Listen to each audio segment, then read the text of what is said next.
My father's heart stopped at 4:52 on a Wednesday afternoon. By 9:10 that same evening, his wife had changed the locks on the front door.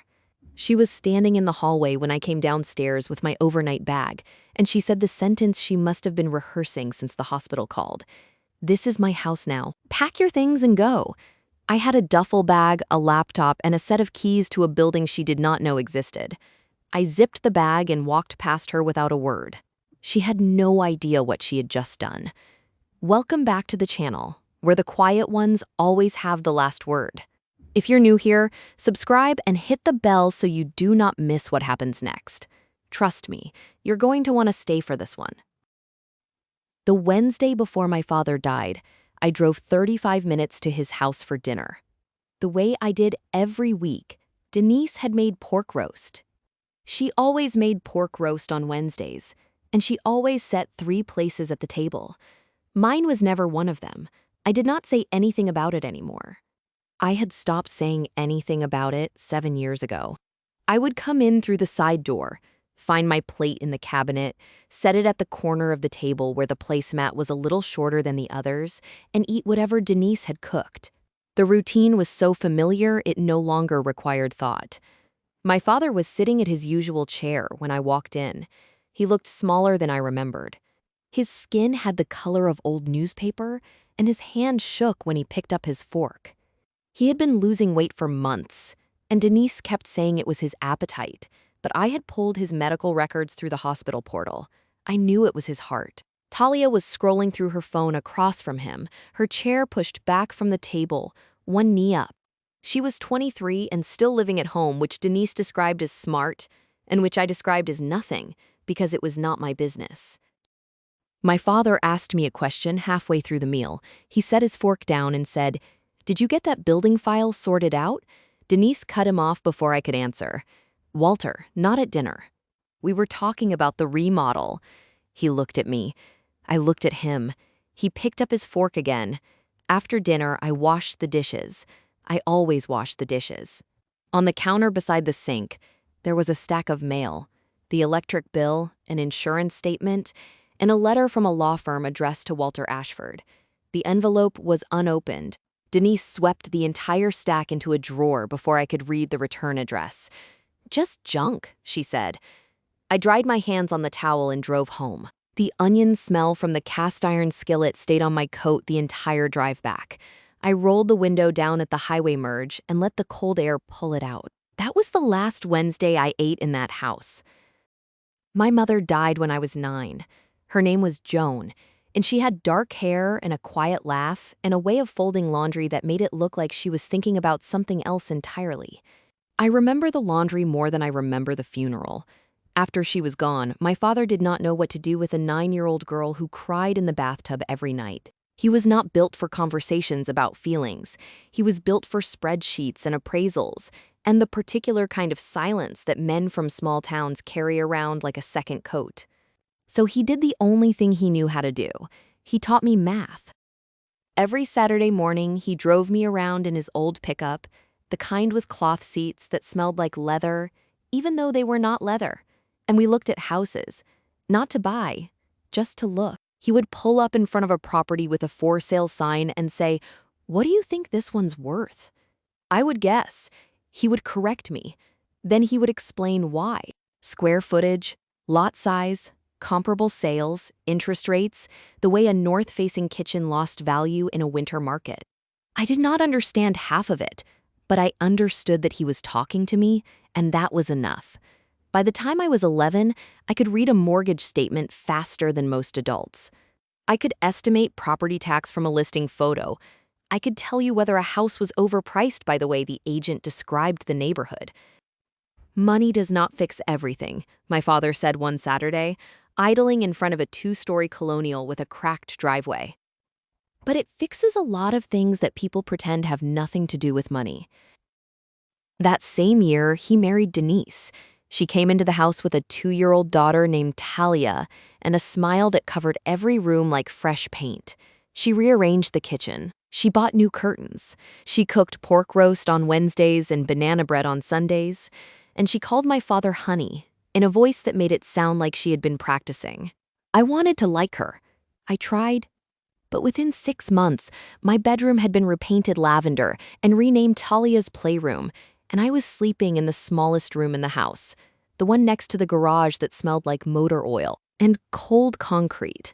My father said Denise had a hard time before. Be patient. I was 11. I was patient. Denise was not a bad person the way people in movies are bad. She did not yell or throw things or lock me in a closet. She was worse than that. She was thorough. Within 2 years of moving in, she had reorganized every room in the house to center around Talia. The family photos on the mantel shifted. First, a few of Joan were moved to the hallway, then to the upstairs landing, then to a box in the attic labeled old frames. Denise replaced them with studio portraits of herself, Walter, and Talia. In one of them, taken at a department store photo booth, all 3 of them wore matching gray sweaters. I was not in the photo. I had not been invited to the session. She controlled the money too. Not in a dramatic way. She kept a spreadsheet on the family desktop. Every grocery run, every gas receipt, every subscription, she tracked it and presented it to my father on the 1st of each month. She called it our family budget review. It was the only meeting I was never invited to attend. When I asked my father about it, he said Denise had been through financial hardship in her first marriage. Her ex-husband had left her with a leased car and nothing else. No savings, no credit history. The fear of that happening again drove her to control every dollar that entered the house. I understood the logic. I even felt sympathy for it. For a while.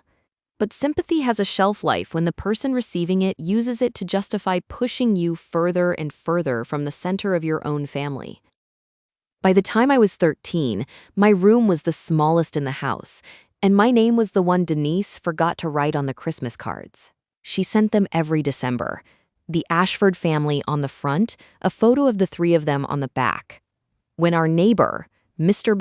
Callahan, asked why I was not in the picture, Denise laughed and said, "Oh, Nora is so busy with school, she never has time for photos." I was standing right there.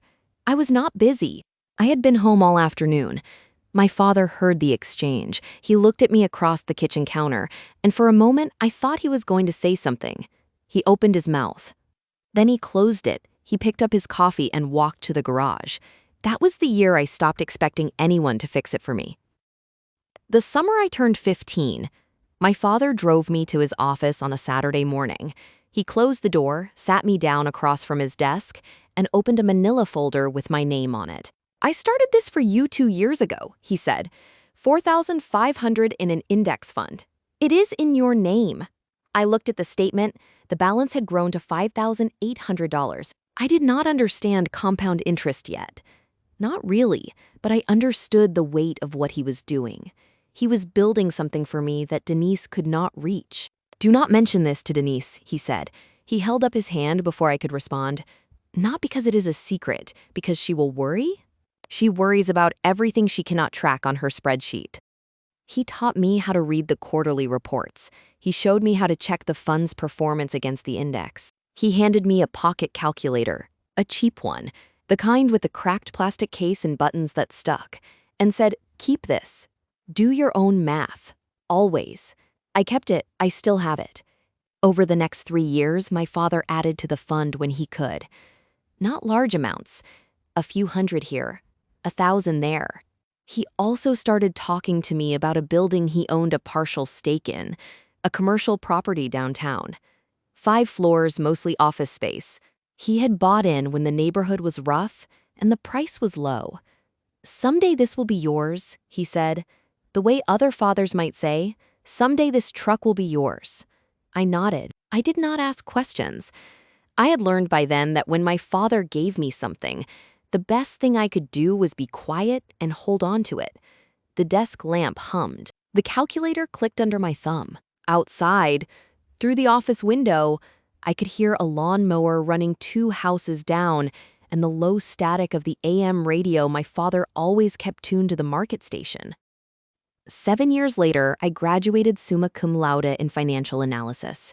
The fund my father started with $4,500 had grown to $71,000. And the building downtown, the one he said would someday be mine, was already in my name. He had transferred the first shares on my 18th birthday. I did not tell anyone. There was nothing to tell. It was just math. I left for college at 18 and did not come back. Not in the way people leave dramatically. No slamming doors, no tearful goodbyes, no arguments in the driveway. I just packed 2 suitcases, loaded them into the used sedan my father had helped me buy, and drove west to a university 3 hours away. Denise waved from the kitchen window. Talia, who was 9 at the time, did not look up from the TV. I rented an apartment near campus, a studio with one window that faced a parking lot, a radiator that clanged at night, and a coffee maker I bought at a thrift store for $6. The coffee was terrible. I drank it every morning and felt for the first time in 7 years like I could breathe. My father and I talked every Sunday. He would call at 9 in the morning before Denise was up, and we would spend 20 minutes going over the fund, the building shares, the market. He never asked about my classes. I never asked about Denise. It was our language. Numbers instead of feelings, returns instead of apologies. And it worked. Each time I drove back to visit, something in the house had changed. The first year, my bedroom had been converted into a craft room, a sewing table by the window, fabric bins stacked along the wall. The second year, the garage had been remodeled into a home gym for Talia. The third year, even the hallway photos had been updated.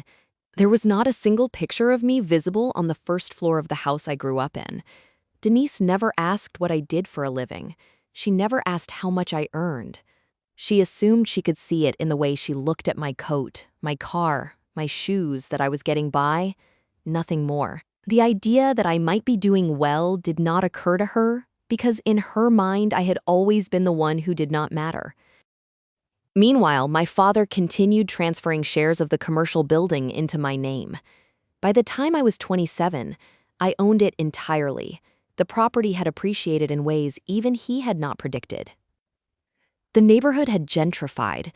The tenants were paying market-rate leases. The building was worth more than every house on our street combined. Denise remodeled my old bedroom into the craft room the same month I signed my first lease. I did not mention it. Neither did she. My father was diagnosed with severe cardiomyopathy. The spring I turned 31. The doctors said it could be managed. They said it would require medication, monitoring, and rest.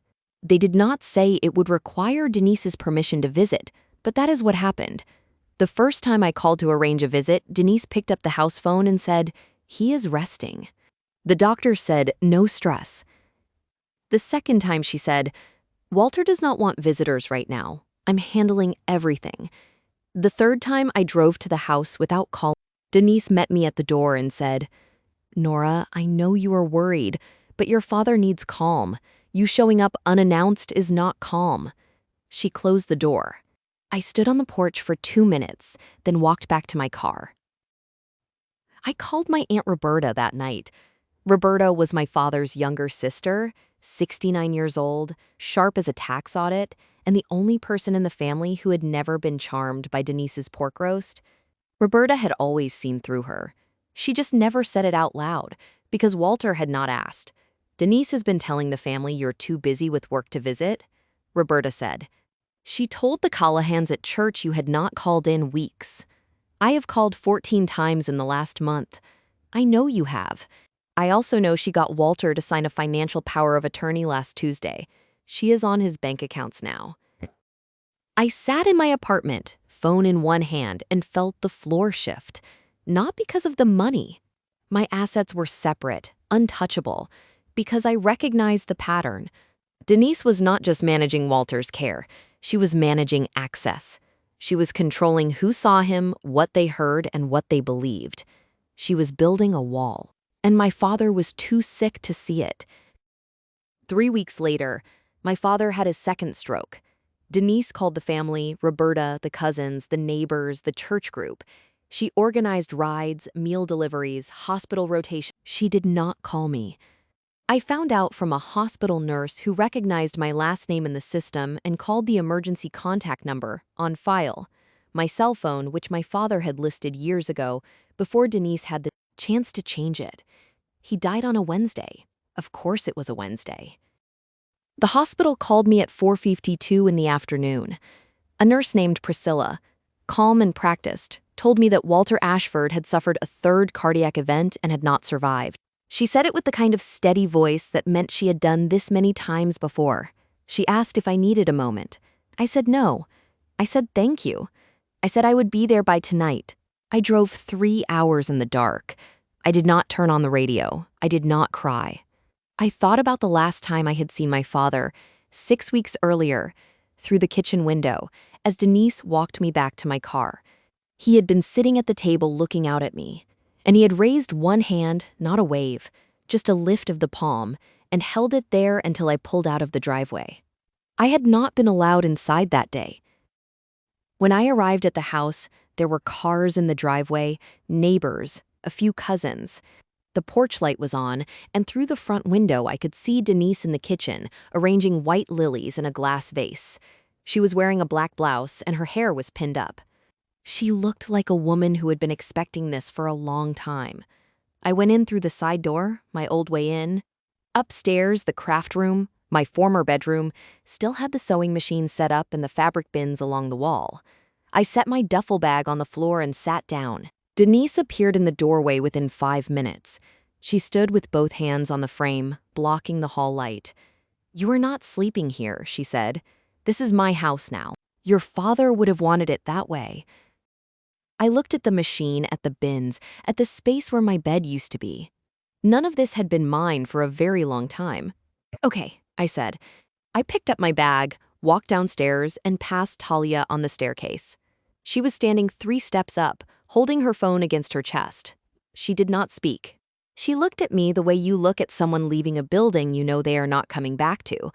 I drove to a motel 3 miles down the highway. I sat in the car for 20 minutes before I went inside. The key to the building downtown was in my coat pocket. I could feel its edge through the lining. I could have told her right there in that hallway. I could have said that I owned a building worth more than every house on that street combined. But some truths are worth more when they arrive on schedule. The funeral was held at a small church on Maple Street, the one with the stained glass window of a shepherd that had been cracked since 1991 and never repaired. My father had attended services there every Easter and every Christmas, and Denise had made sure the program listed her as beloved wife in the second line beneath his name. I arrived early. Denise and Talia were already seated in the front row, centered, shoulders touching. Denise wore a black dress with pearl earrings.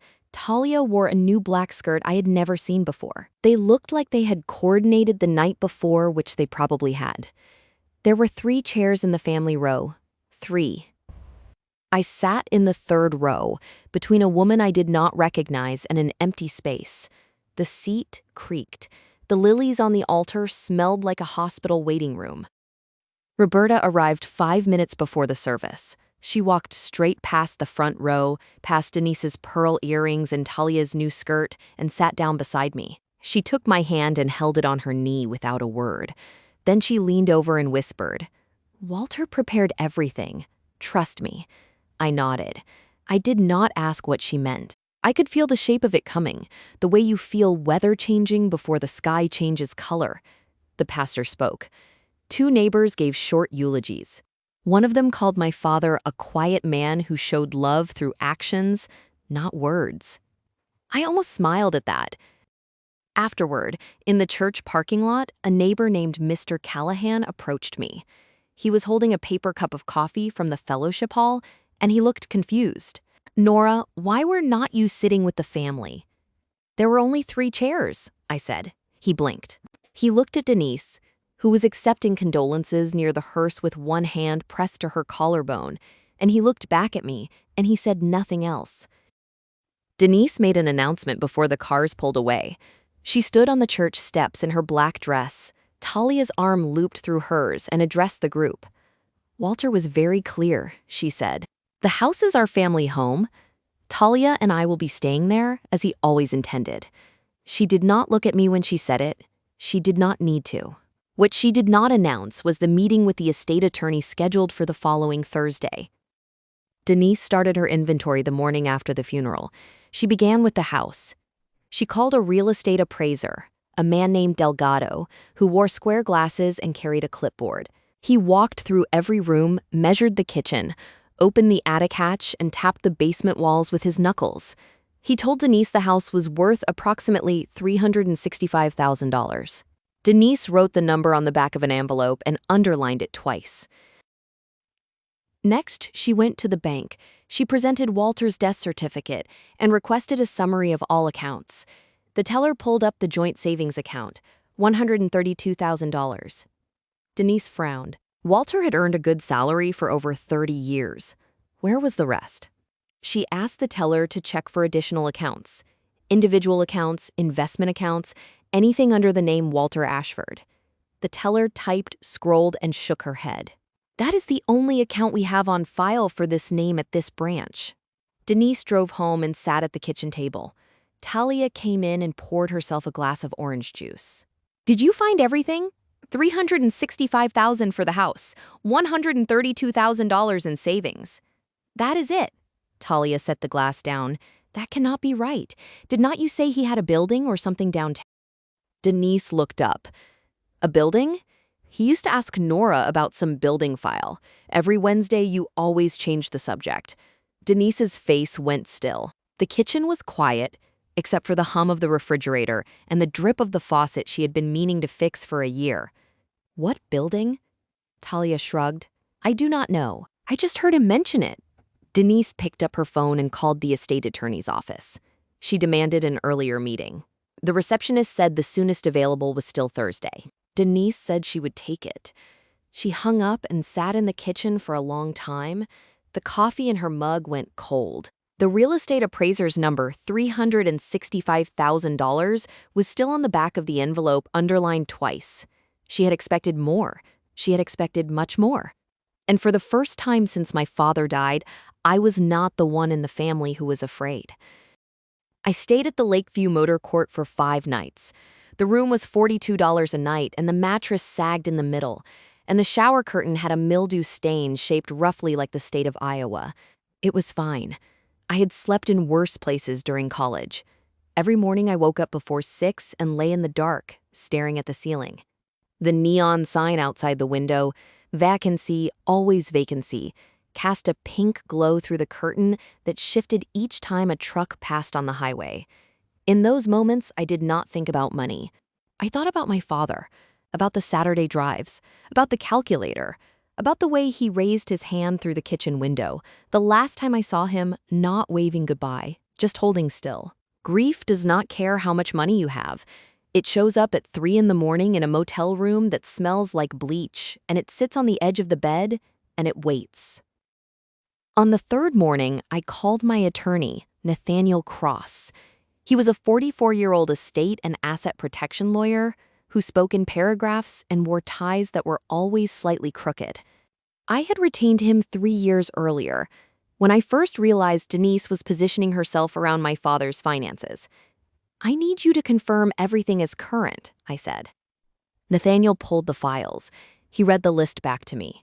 The 5-story commercial building downtown, 100% in my name, transferred in stages between 2011 and 2023. The index fund, now valued at $3.9 million. The secondary real estate portfolio diversified across 6 properties in 2 states, totaling $5.40. Cash reserves and brokerage accounts rounding out the balance. Total value under your name as of Walter's date of death, approximately $25.8 million. Nathaniel said none of it is part of his estate.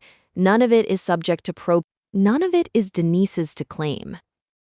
I know, I said. I just needed to hear you say it. Are you expecting a challenge from Denise? Yes. She will not win. I know that too. I hung up and sat on the edge of the motel bed. Outside, a semi downshifted on the highway, and the pink neon sign flickered once and steadied. My father did not leave me money. He left me the roots. I grew the rest myself.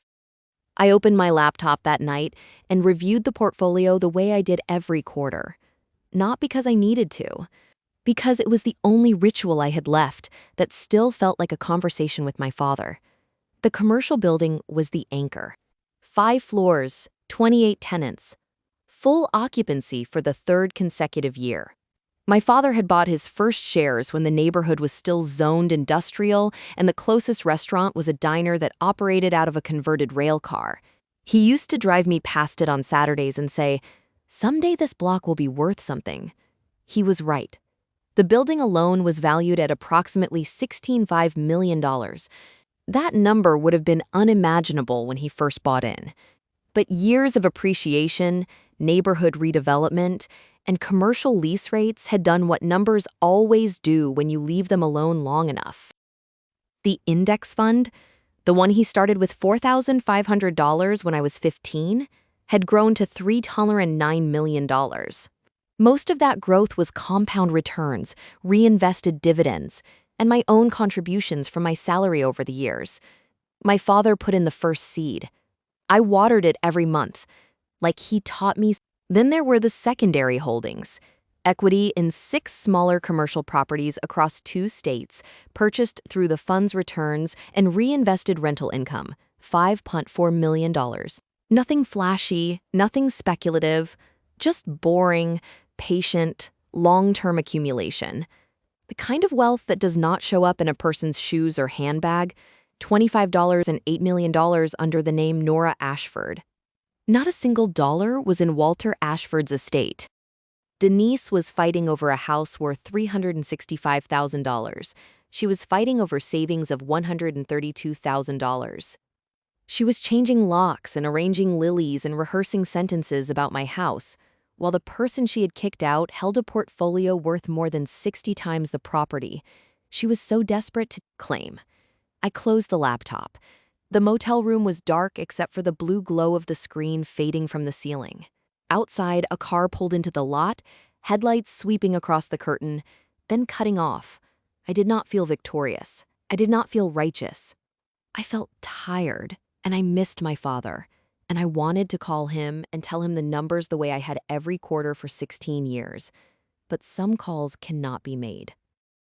Denise called me on a Monday evening, 4 days before the will reading. It was the first time she had dialed my number since the night she told me to pack my bags. Nora. Her voice was sweet, controlled, the same voice she used when company was over, and she needed me to clear the dessert plates. "I need to ask you something." "Go ahead." "Your father, did he ever mention a building? Something downtown?" "Talia said he used to bring it up at dinner." "A building. Yes, some kind of commercial property." "I have been going through his papers, and I cannot find anything about it. I think everything will be clarified at the reading on Thursday." Silence. Then, "Nora, I was his wife for 21 years. I have a right to know what he owned.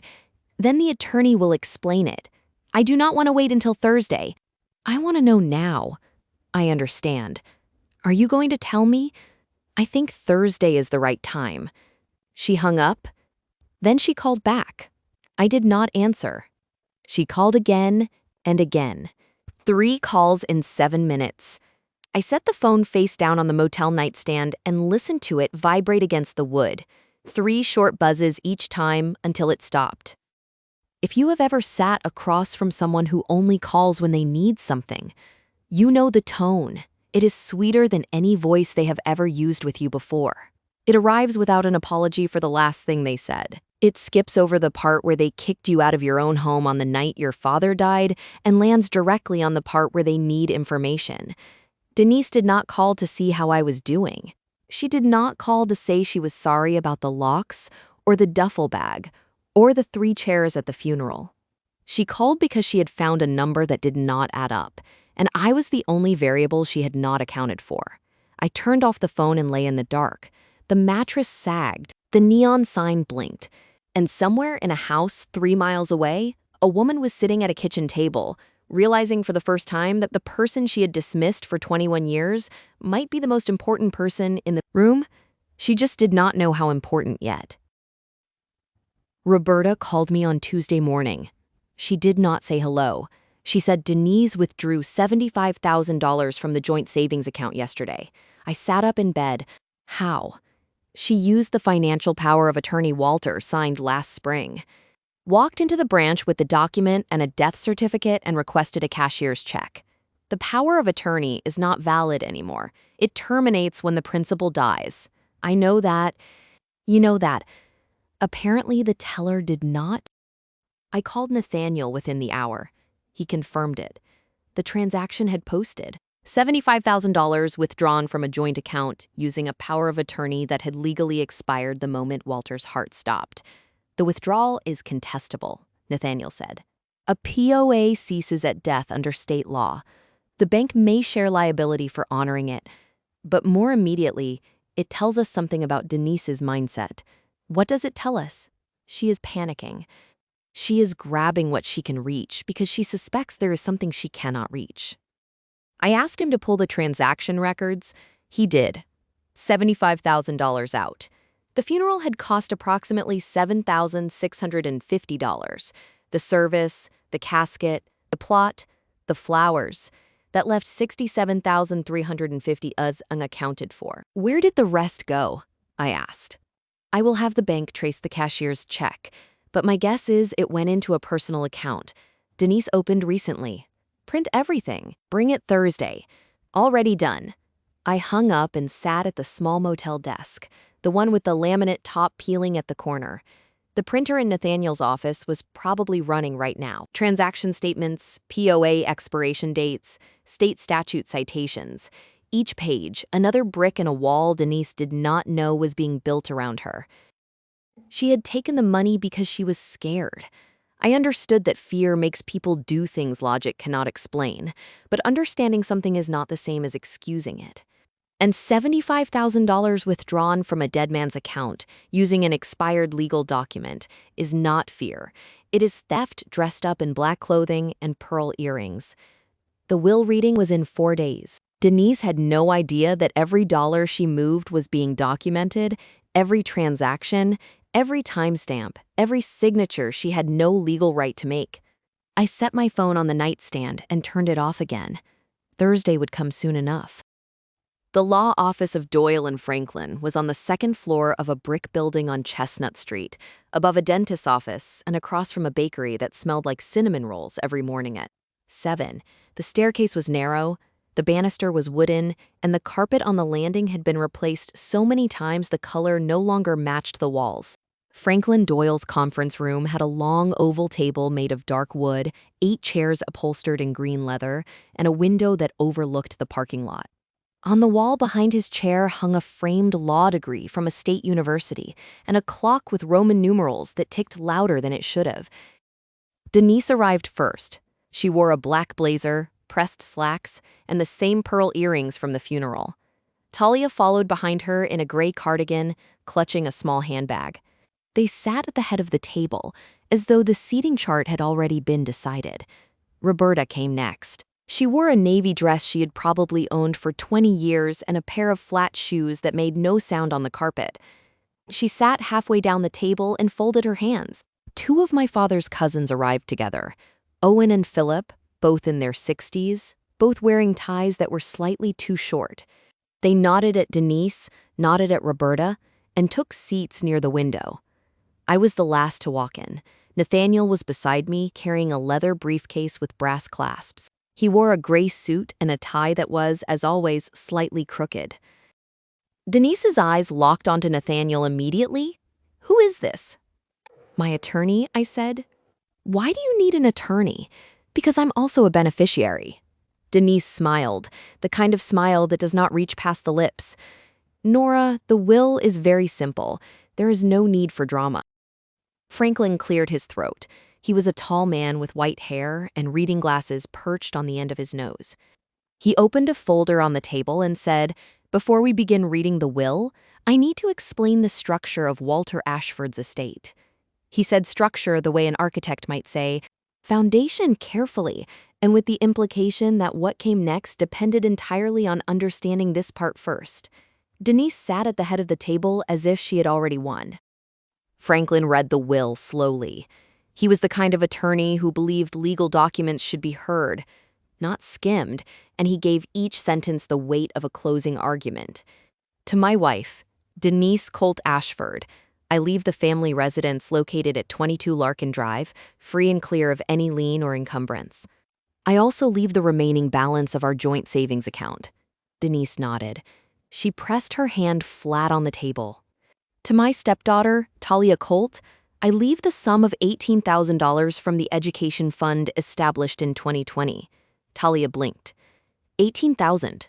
She looked at her mother. Denise's jaw tightened, but she kept her composure. That is the entirety of Walter Ashford's probate estate, Franklin said.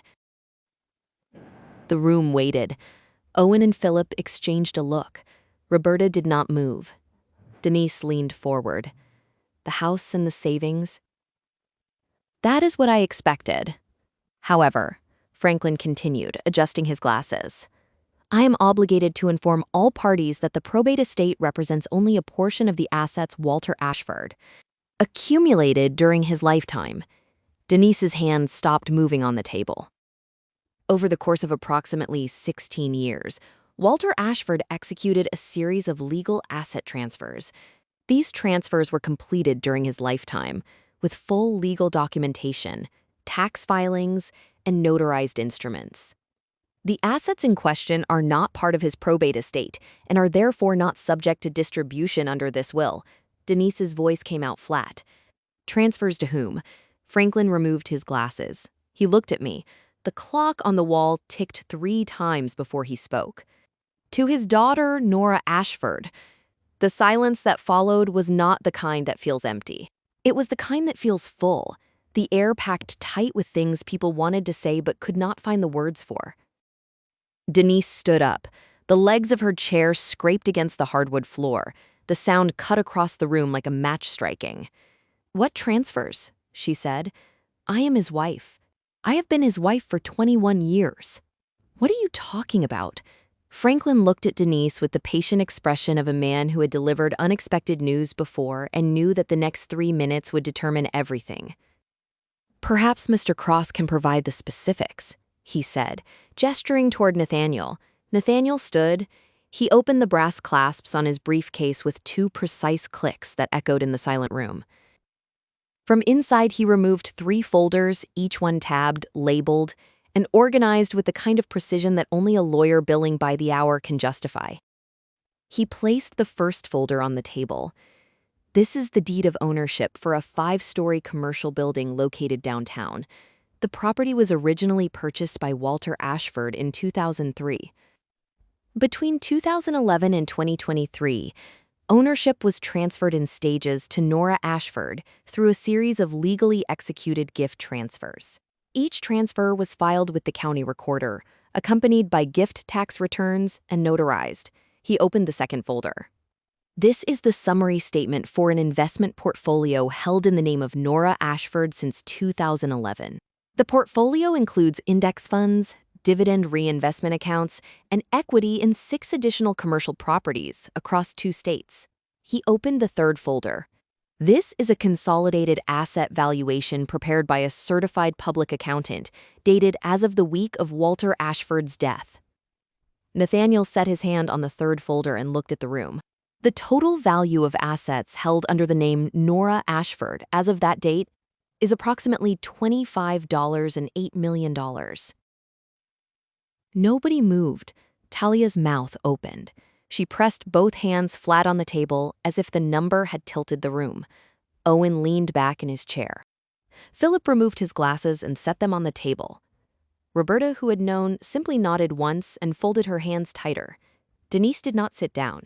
She stood at the head of the table with her fingers gripping the edge, her knuckles turning white against the dark wood. "No," she said.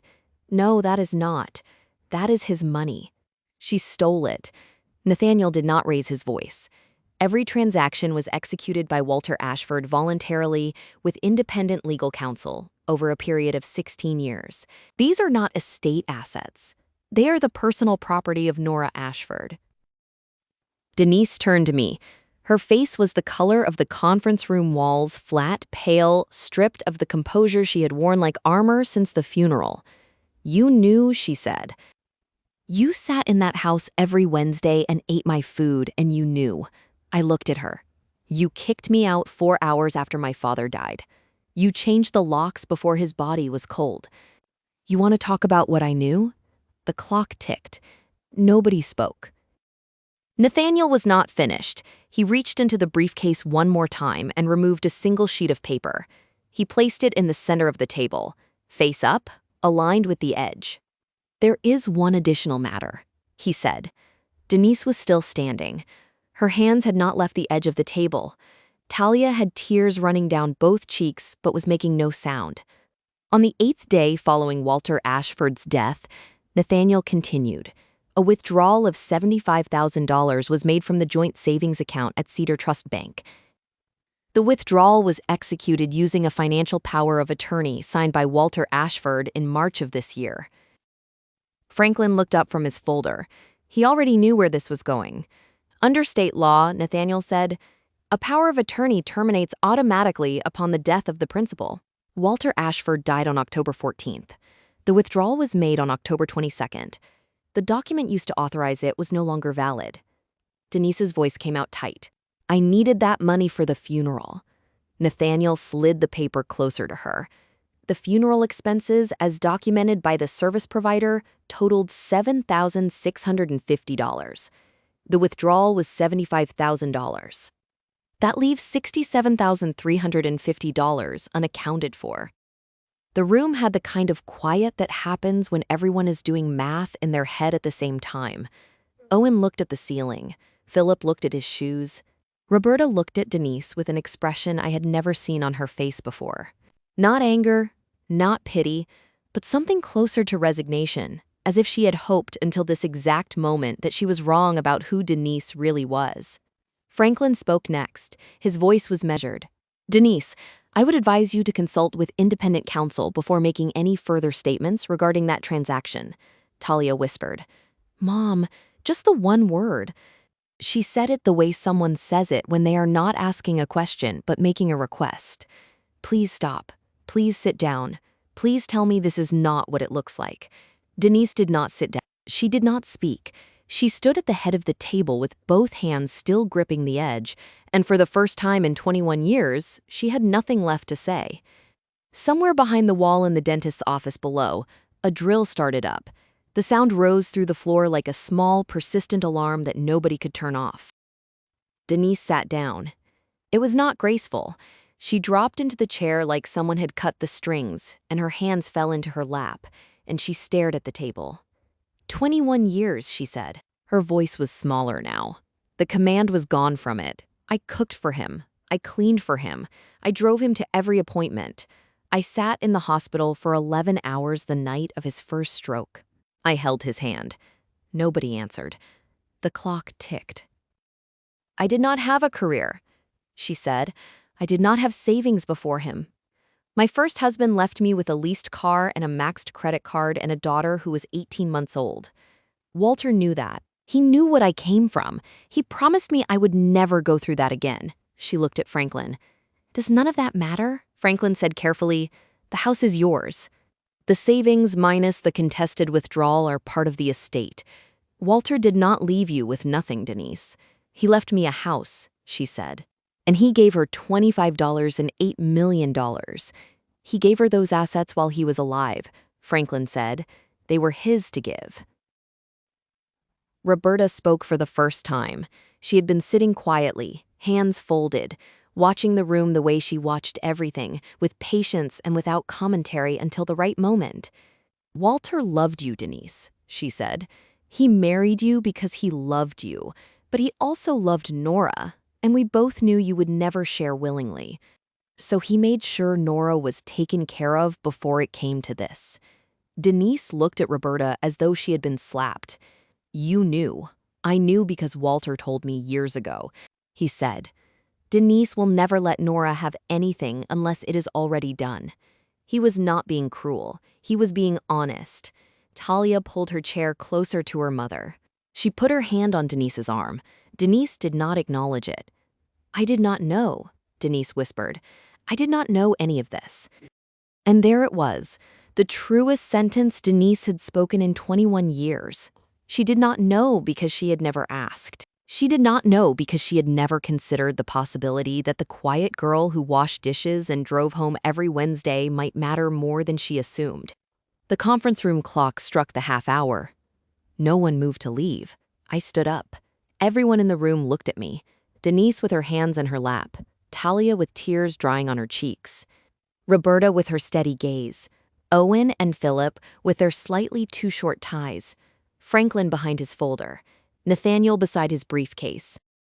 "I did not come here to take anything from anyone," I said. "Everything under my name has been mine for years. I came here so that everyone in this room would know the truth, not part of it, all of it." I looked at Denise.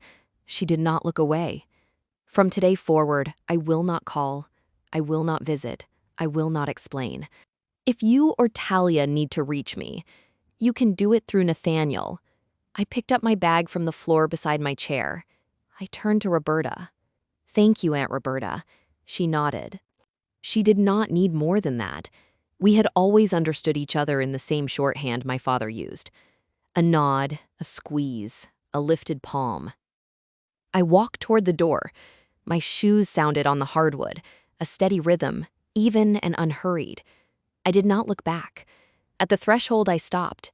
I turned, not all the way, just enough to see Denise's profile at the head of the table. "You said the house is yours?" I said. "Then keep it. I do not need it." I never did. I closed the door behind me. Not a slam, not a gentle pull. A firm close, the way my father taught me to close a deal. Quiet, deliberate, and final. In the hallway, the carpet was worn thin in front of the elevator. Nathaniel fell into step beside me. He did not speak. He knew some moments do not require commentary. The elevator was broken. We took the stairs. At the landing, Owen and Philip caught up with us. Owen extended his hand. "Your father would have been proud of you," he said. I shook it. "He would have told me to check the portfolio before driving home." Owen almost laughed. Philip nodded. They walked to their car, and I walked to mine, and the cinnamon roll smell from the bakery across the street followed me down the sidewalk like something warm and ordinary and completely unrelated to any of what had just happened upstairs. That was fine. Ordinary was fine. I sat in the car for a long time. The parking lot behind the law office was nearly empty. Nathaniel had left. Owen and Philip had left. Inside the building, I assumed Denise and Talia were still in the conference room, still absorbing, still recalibrating the shape of their lives. I put my hands on the steering wheel and stared through the windshield at the brick wall across the lot.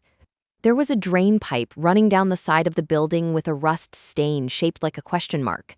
I stared at it until my vision blurred, and then I cried. Not for the money, not for Denise, not for the 21 years of three-place settings and missing Christmas cards and a sewing machine where my bed used to be. I cried for my father, because he had known this day would come, the day Denise would change the locks, the day she would stand in the hallway and say, "Pack your bags," the day the will would be read, and the numbers would speak for themselves. He had seen it years ago, the way he saw undervalued properties and market corrections, and he had prepared for it the only way he knew how, not with words, with numbers, with documents, with 16 years of quiet transfers, each one a small act of love disguised as paperwork. He could not stop Denise from being who she was. He loved her in his way, and he had chosen to stay with her. And I understood that choice even if I could not fully forgive it. But he had made sure that when the day came, and he knew it would come, I would be standing on ground that no one could take from me. I wiped my face with the back of my hand. I started the car. On the way home, I drove past the building. My building 5 stories of glass and brick with a small brass plaque near the entrance that read Ashford Commercial. I had not changed the name. I did not plan to. I pulled over and sat with the engine idling, looking up at the windows on the 3rd floor where the lights were still on. Some tenant working late, unaware that the woman in the car below owned the ceiling above their head. He was right. I was never caught off guard, but I would have traded every dollar in that portfolio to hear him say, "Good job, one more time." If you have ever had someone in your family treat you like you were invisible until they needed something from you, you know exactly what this felt like. Not the money part. The part where they only see you when it costs them nothing. If this story is hitting close to home, leave a comment. Tell me, did you ever walk away from someone who only loved you on their terms? And while you're here, please subscribe. It means more than you know. 3 weeks after the reading, Denise hired a lawyer. His name was Brennan, and he specialized in estate contests. He reviewed every document Nathaniel had presented, the deeds, the tax filings, the notarized gift transfers, the portfolio statements, and called Denise back within a week. "There is no basis for a challenge," he told her. "The transfers were executed over 16 years by a competent adult with independent legal counsel. There's no evidence of undue influence, coercion, or diminished capacity." Walter Ashford knew exactly what he was doing, Denise argued. She said she had not been informed. Brennan said the law did not require a spouse to be informed of gifts made from individually owned assets. Walter's separate property was his to give. The building had been purchased before the marriage. The investment fund had been established with separate funds. Every subsequent contribution had been traceable to his own earnings, not community property. "Your husband was generous to you," Brennan told her. "He left you the family home free and clear. He left you the savings. He did not leave you with nothing. He left me with nothing compared to what he gave her." Denise said. Brennan did not respond to that. The $75,000 was a separate matter. Nathaniel sent a formal letter requesting the return of the $67,350 that exceeded the funeral costs. Denise's attorney advised her to comply. She did. The check arrived at Nathaniel's office within 10 days, drawn from a personal account Denise had opened the day after the withdrawal. Talia sent me a text message 3 days later. It was the first direct communication I had ever received from her. It said, "I did not know what she was going to do that night. I'm sorry." I read it. I read it twice. I did not reply. Not because I was angry, but because I did not know what to say to someone who had watched me walk down a staircase with a duffel bag and had not said a single word. The family shifted. Owen and Philip called me. Neighbors who had attended the funeral reached out. The narrative Denise had built. Nora is absent. Nora does not care. Nora is too busy, collapsed under the weight of the numbers Nathaniel had placed on that conference table.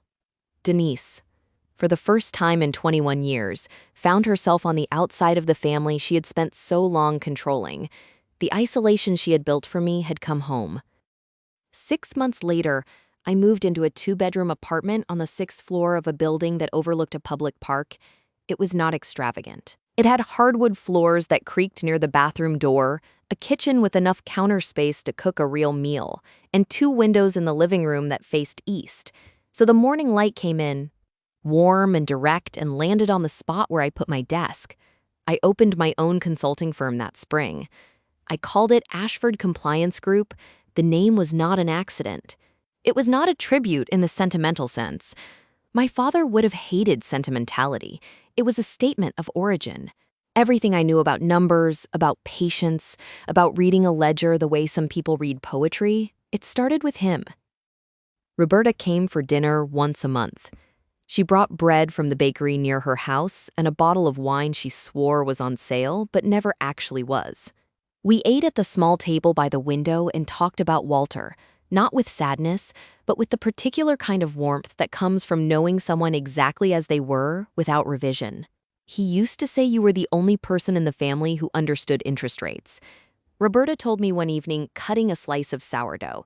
"He used to say that about everyone he liked," I said. She smiled. "No, just you." I kept one thing from the old house. Not the house itself, not the furniture, not the photographs Denise had curated so carefully over the years. I kept the calculator. It sat on my desk beside my laptop. A worn pocket calculator with a cracked plastic case, yellowed buttons, and a display that flickered when you pressed the equal sign too hard. It was the same one my father had handed me the summer I was 15, in his office, with the desk lamp humming and the AM radio murmuring behind us. Denise did not call. I did not expect her to. Talia had sent one more letter, handwritten on stationery I did not recognize. She wrote about her job search, about the house feeling different now, about how she wished things had been different. I read it. I set it on the kitchen counter and let it sit there for a week. Then I put it in a drawer. I was not ready to reply. And I had learned, finally, that not being ready was not the same as not caring. I was sitting at my desk on a Tuesday morning when I picked up the calculator. It was heavier than it looked. The plastic was warm from the sunlight coming through the window, and the buttons had the soft resistance of something that has been pressed 10,000 times and expects to be pressed 10,000. More? The brand name on the bottom had worn off years ago. The battery compartment had a piece of tape holding it shut. The same piece my father had put there when I was 16, and the latch broke during a Saturday drive. I turned it on. The screen lit up. A faint gray-green glow, the numbers slightly uneven, the decimal point brighter than the digits. It still worked. Of course it still worked. My father did not buy things that stopped working. I typed in the number, 258,000, $25 and $8 million. I looked at it for a long time. The screen held the number without judgment, without commentary, without applause. It was just math. The same way it had always been just math. On those Saturday drives in the office with the desk lamp, on the quarterly calls in the motel room at 3 in the morning. My father had said once, sitting in his truck outside a colonial with a cracked driveway, "Money does not fix everything, but knowing how to count it means you will never be caught off guard." He was right. I was never caught off guard. Not by Denise, not by the locks, not by the 3 chairs, not by any of it. But I would have traded every dollar on that screen to hear him say it one more time. I turned the calculator off. The screen went dark. I set it back on the desk next to the laptop, where it had been every day since I moved in. Then I picked up my coffee, opened my email, and started the day. Outside, the park was filling with joggers and dog walkers, and a woman pushing a stroller through the fallen leaves. The sun was still coming through the east window. The floor creaked near the bathroom door. The bread Roberta had brought on Sunday was still on the counter, wrapped in a cloth napkin, and there was enough left for toast. This was my life. I had built it, and it was enough. My name is Nora Ashford, and that is my story. My father did not leave me money. He left me the one thing money cannot buy, the ability to never need anyone's permission to exist. If this story meant something to you, please like, subscribe, and share it with someone who needs to hear it today. There are more stories like mine in the description below. I will see you in the next one.